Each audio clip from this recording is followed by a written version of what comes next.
السلام عليكم ورحمة الله وبركاته. أهلا وسهلا فيكم بدرس جديد من قناة ماستر إنجليش أتقن الإنجليزية. معكم نور، واليوم حضرت لك مفهوم جديد باللغة الإنجليزية، ومن خلال هذا المفهوم رح تقدر تفهم ليش الأمريكيين والبريطانيين كلامهم مزعج في بعض الأحيان، ليش بتلاقيه مزعج في بعض الأحيان، ليش بتحسن إنه عم يبلعوا كلماتهم ما عم يلفظوا الكلمات بوضوح، وليش حتى لو تعرف لفظ الكلمات بالشكل الصحيح حتضلك ما تقدر تفهم على الأمريكيين والبريطانيين وهن ما حيقدروا يفهموا عليك. وشو الحل؟ إذا قبل ما نبدأ هذا الدرس حابة أشكر قناة English with جمال. أنا حبيت أشكره من عندي من دون أي طلب، لأنه لقيت إنه هذه القناة عم تساعد المشاهدين عندي، عم ترد على الكومنتس، عم ترد على تساؤلاتهم، وعم تجرب تساعد جمهوري، فحبيت أشكره. وعلى فكرة قناته كتير مميزة، إذا حابين تشوفوها وتشتركوا بالقناة رح أترك لكم رابط قناته بالديسكريبشن بصندوق الوصف تحت الفيديو.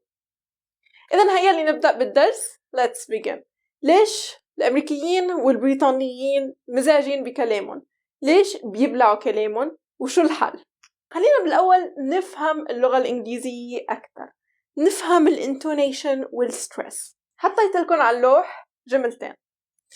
من الواضح إذا سألتكم أي جملة أطول حتقولوا لي إنه الجملة الثانية أطول من الجملة الأولى، ففيها كلمة أكثر، مش هيك؟ خلينا نشوف الجمل، خلينا نقراهم نفهم شو المعنى ونشوف وين المشكل باللغة الإنجليزية. The beautiful mountain appeared transfixed in the distance. The beautiful mountain appeared transfixed in the distance. ظهر الجبل الجميل ثابتا في مكانه عن بعد. In the distance يعني بالبعد، عن بعد، و transfixed يعني ثابت في مكانه.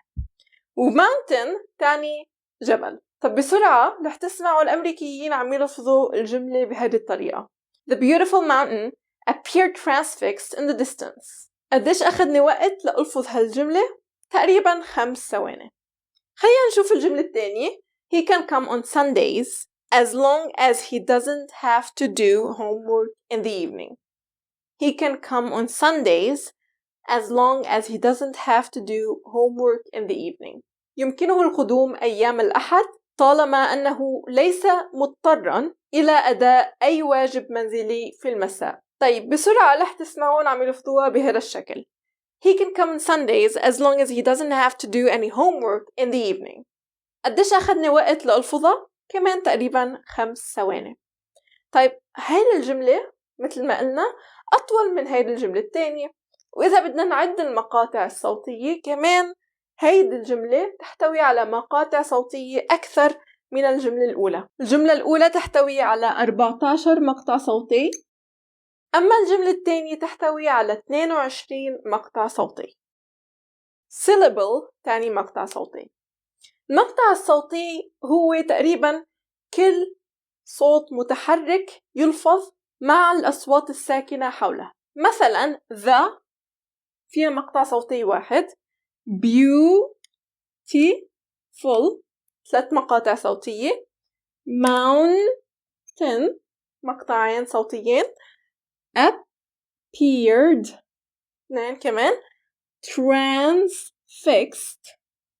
2، in 1، the كمان 1، distance مقطعين صوتيين. فإذا بدنا نعدهم بيطلعوا 14 مقطع صوتي، والجملة الثانية فيها 22 مقطع صوتي.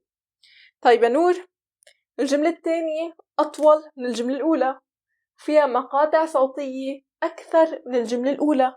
ليش عم نلفظهم اثنيناتهم بنفس الوقت؟ ليش عم نستغرق 5 ثواني لنلفظ أول جملة و5 ثواني أخرى لنلفظ الجملة الثانية؟ شو قصة الأمريكان والبريطانيين وبلع الكلمات؟ القصة بسيطة، إنه الإنجليزية هي stress timed، هي لغة التوقيت بيعتمد على الستريس، أما اللغة العربية وحتى اللغة الفرنسية إذا بتعرفوا اللغة الفرنسية هي syllable time، يعني الوقت اللي بنستغرقه لنلفظ الجملة يعتمد على المقاطع الصوتية. أما الإنجليزية فهي stress timed، مش المقاطع الصوتية اللي بتحدد طول الجملة، بل الستريس شيء كتير مهم باللغة الإنجليزية ومنه مفهوم شائع باللغة العربية.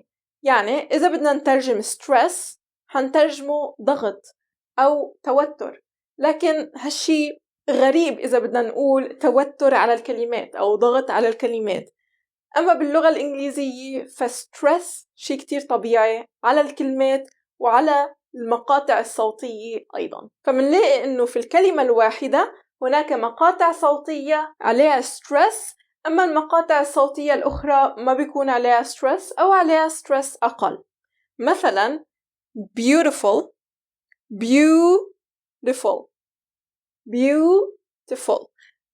أول مقطع صوتي رح ناخد وقت أكتر من المقاطع الصوتية الأخرى لنلفظه beautiful وليس beautiful. إذا كانت اللغة الإنجليزية syllable timed فلح نلفظ beautiful بهالطريقة. وكمان باللغة الإنجليزية الستريس منه فقط بالكلمة الواحدة لكن أيضا في الجمل، ففي بعض الكلمات نعطيها أهمية أكثر، نستغرق وقت أكثر لحتى نلفظ هذه الكلمات، أما الكلمات الأخرى ما بنعطيهم أهمية، نلفظهم بشكل سريع جدا. وكتير من الأحيان هنعمل لهم reduction، وتحدثت عن الريدكشن أكثر في الدروس السابقة. مثلا كلمة for بالجمل كتير رح تسمعوها fur.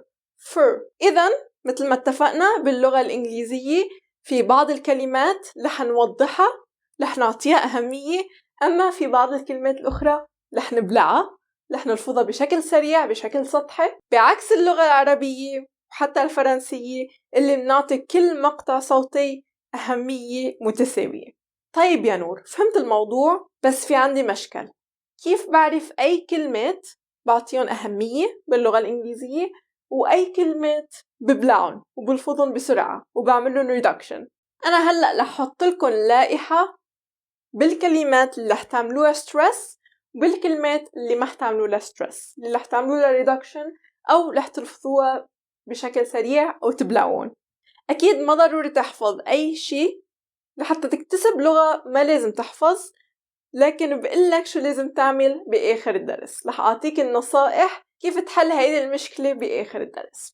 الكلمات اللي لازم تلفظها بوضوح بالجمل هن nouns الأسماء، مثلا kitchen مطبخ، أو اسمك، أو منير، أو حتى أسماء البلدان. هول الأسماء nouns لازم نلفظهم بشكل واضح. أيضا معظم الأفعال الرئيسية رح نعمل لهم stress، مثلا go، come، visit، يذهب، يأتي، يزور، هول كمان رح نعمل لهم stress. معظم الأفعال، مش كلهم، معظم الأفعال الرئيسية.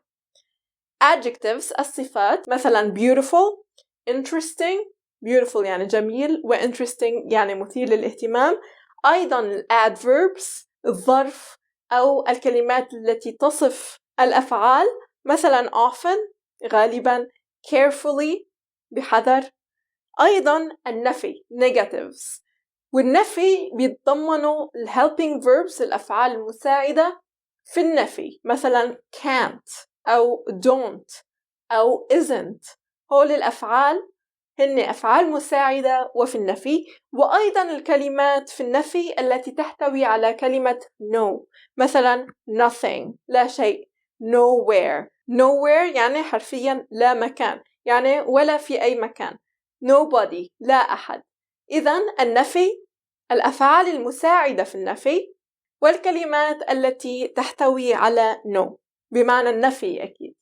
وأيضا words expressing quantities الكلمات التي تعبر عن الكمية، مثلا a lot of العديد من، a lot of many الكثير many.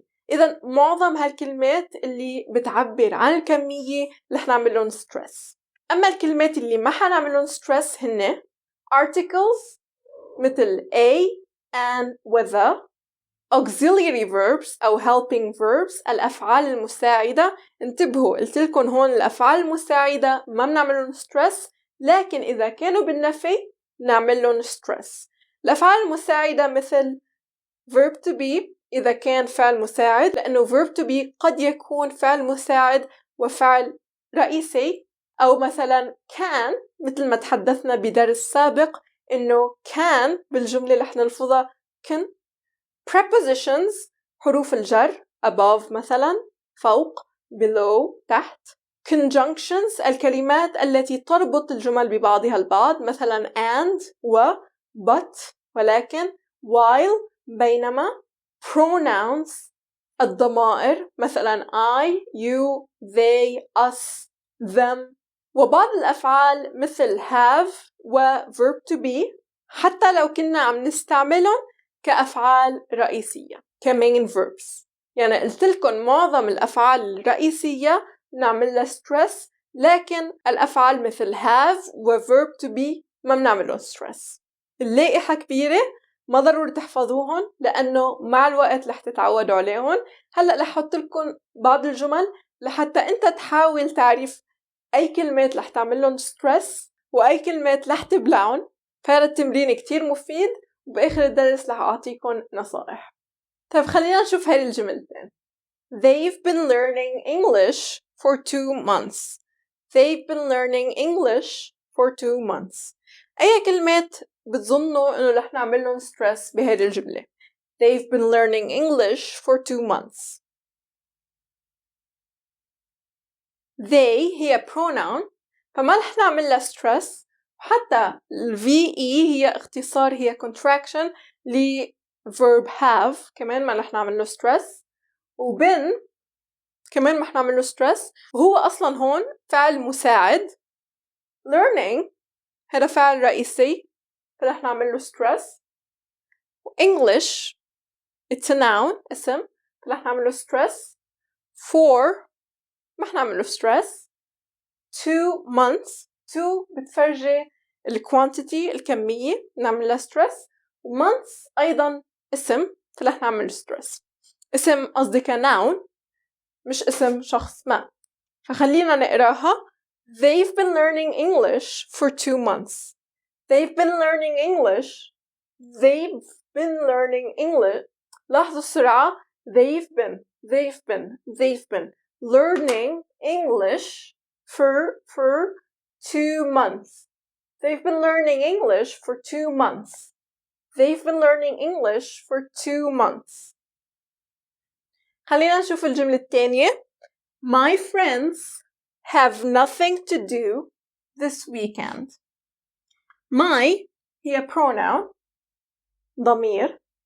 friends أصدقاء لكن هي اسم noun. إذا رح نعمل stress على هذه الكلمة. have الفعل هيدا have ما رح نعمل له stress. nothing بالنفي فرح نعمل له stress. to ما رح نعمل له stress. ودو أيضا رح نلفظها بشكل سريع. this كمان ما كتير رح نعمل له stress. و weekend مهمة نعمل له stress. My friends have nothing to do this weekend. My friends have nothing to do this weekend. فهول الكلمات اللي رح تعملوا لهم stress بهالجمل.